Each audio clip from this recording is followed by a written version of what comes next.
The world has even forgotten that the DA is in power in the Western Cape. No media house reports about employment in the DA government in the Western Cape. Nobody reports about their corruption, how their tender system. Nobody reports about that. Why?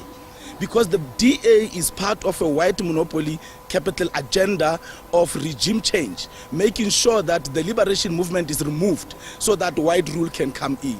So the most important thing that we need to discuss is media ownership in South Africa and its narrative.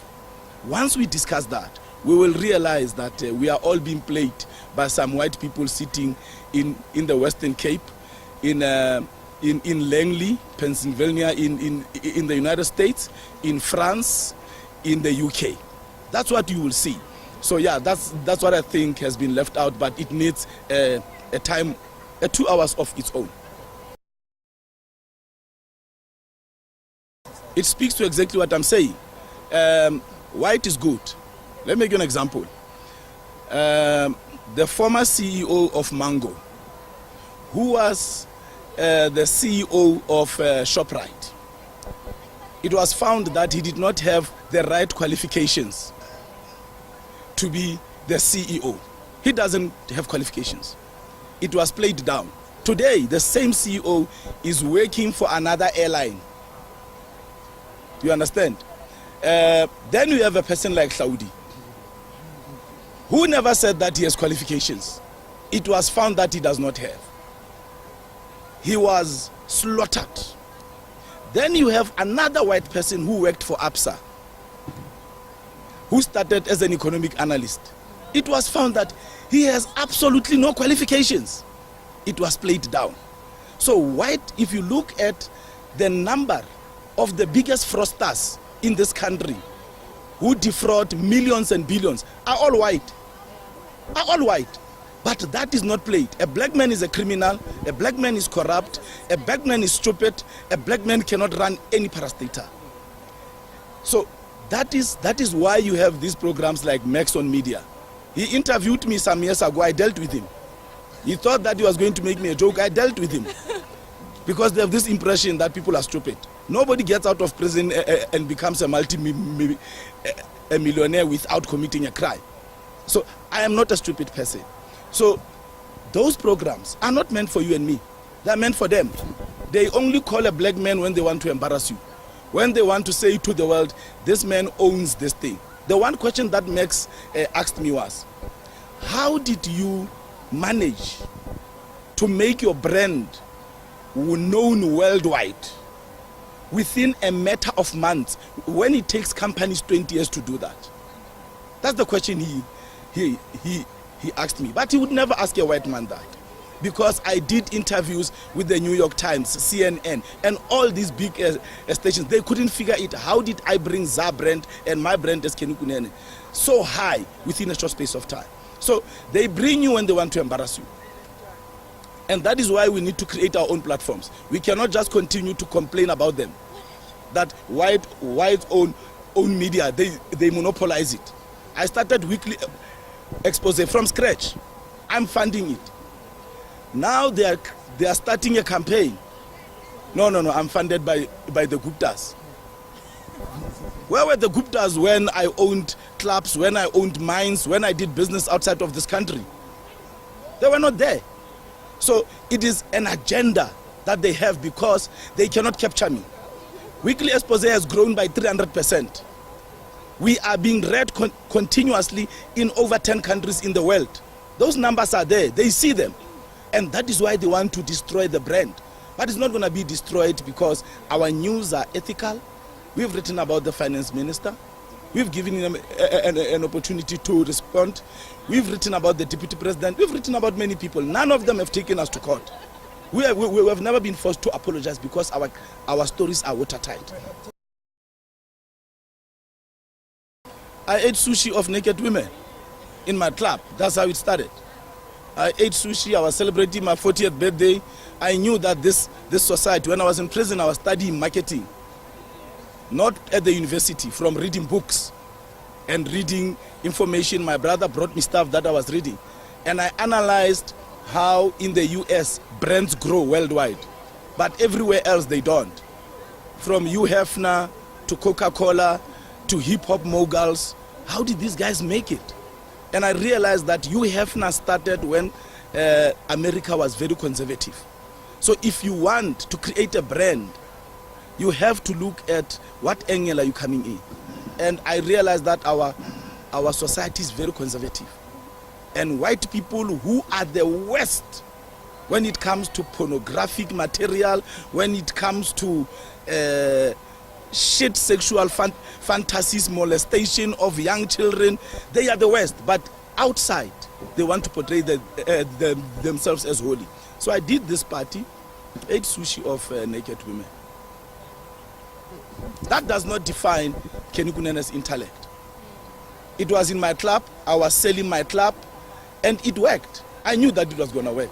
I invited the media, I bought them alcohol, they went to write about me, and Vavi said nonsense about me. I wrote an open letter, I told him, the world fears you, not me. I dealt with him, because that's me, I'm not afraid of anyone, I only fear God. You see, so that is the brand that I created, and unfortunately, I can't divorce myself from that brand. An old lady in the township, when I walk in the shacks to go and donate stuff, they say, "Who is that?" Saying, "It's the Sushi King." Hey, I want a picture. It's a brand. That is what people know me for, and I will never divorce it. I'm not shy about it. I did it on black girls. I did it on white girls in Cape Town.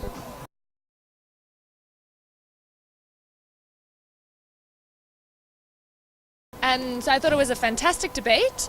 I thought the participation from the audience was spectacular, to see some young and upcoming journalists participate and share their views and contradict each other. I think it was beautiful and robust.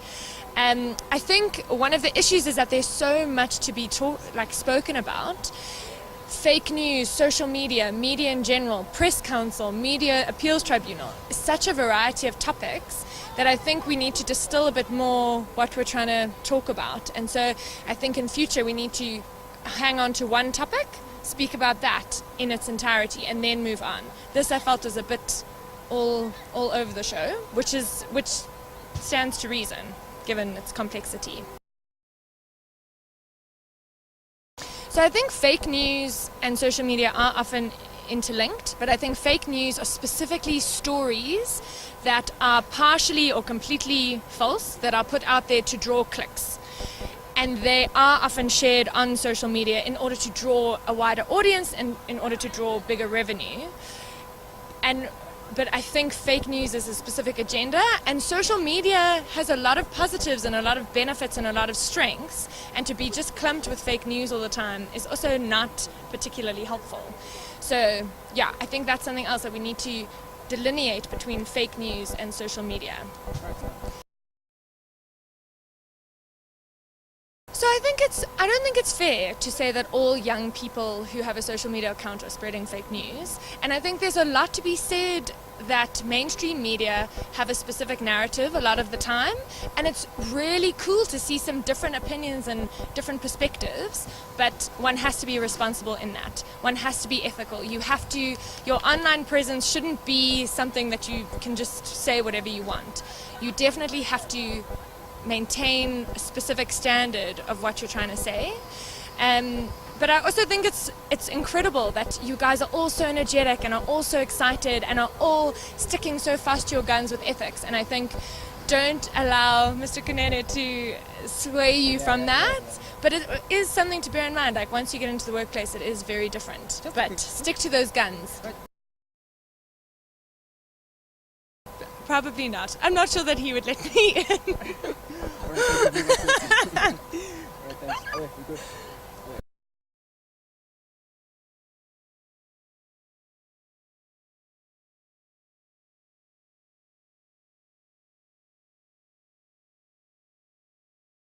Thank you very much, first of all, for the opportunity. I think the highlights for me, more than anything, I think it was an opportunity for students to also experience how it's done in a practical sense, the setup of pre-recording of a debate like this one on television. So I think that for me, it's I would say it's the highlight, because more than anything, it's really about the students.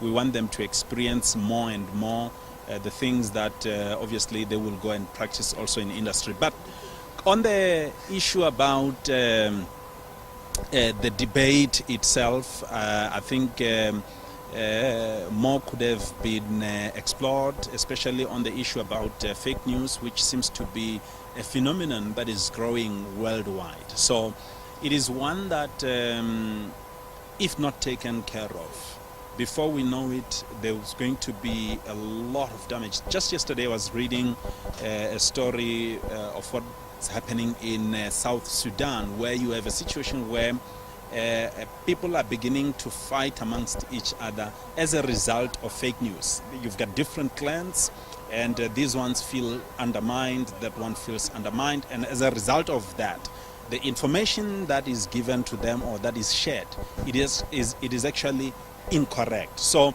these are some of the things that, in my view, I think they need to be attended to within the context of South Africa. I think there's a lot that is happening also in that space. We've heard of so many deaths that has been reported. In actual fact, when you try and check on that story, you actually find that it's actually not true. But journalists have a lot more to do.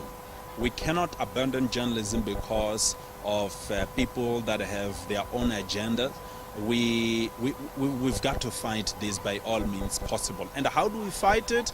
It's something that we've got to come up with strategies. But I would say, double check your stories. Make sure that your stories are verified all the time.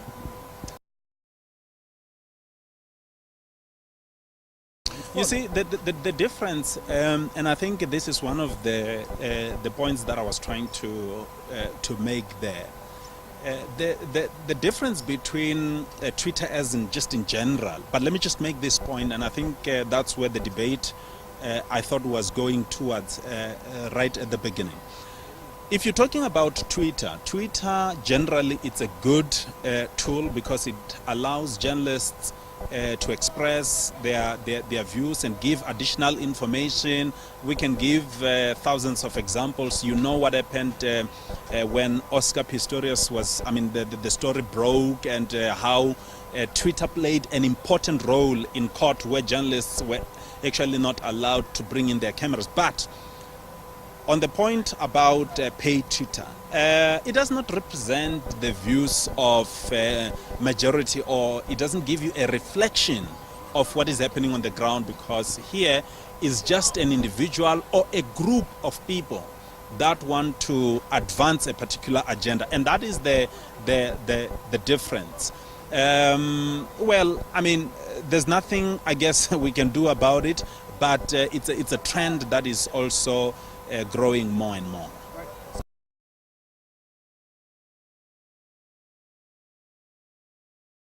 No, what I meant by that is that we must enjoy this freedom, but with freedom comes responsibility.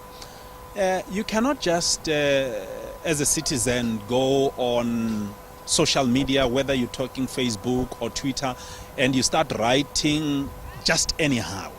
There still has to be some level of respect towards other people, but take responsibility also for the statements you make. We've seen a lot of hatred. There were many examples. You'd remember last January 2016, the Penny Sparrow story.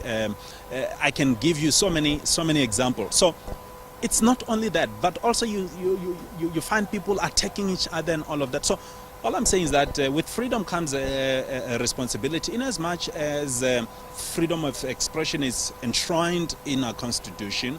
But let's not abuse that. Let's use it responsibly, and that's what I meant. But also on the side of government, because this is also one of the crippling issues.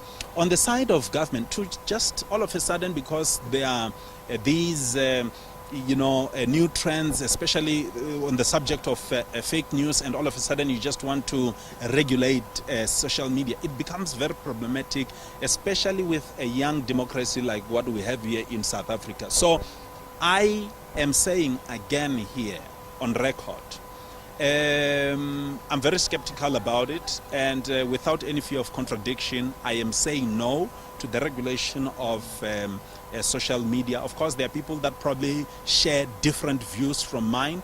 You don't want, as a country, to get to a situation where people are now forced. You always have to watch your back. You always have to think about what to say. Otherwise, we will get to a point where you are unable to hold those in power accountable when it comes to other issues. Because as a journalist, for example, you will not be able to go and do a particular story, because otherwise you will be thinking, oh, jail this and this and this and that. And that, for me, that's where the issues are. But it doesn't mean, at the same time, it doesn't mean there are no problems. But let's find a way of fixing that. No, come on. Well, I guess the sushi king himself was here. I don't think so, quite frankly. Yeah. So I'd rather leave that to Kenny. All right. Thank you so much. Peace, we back again.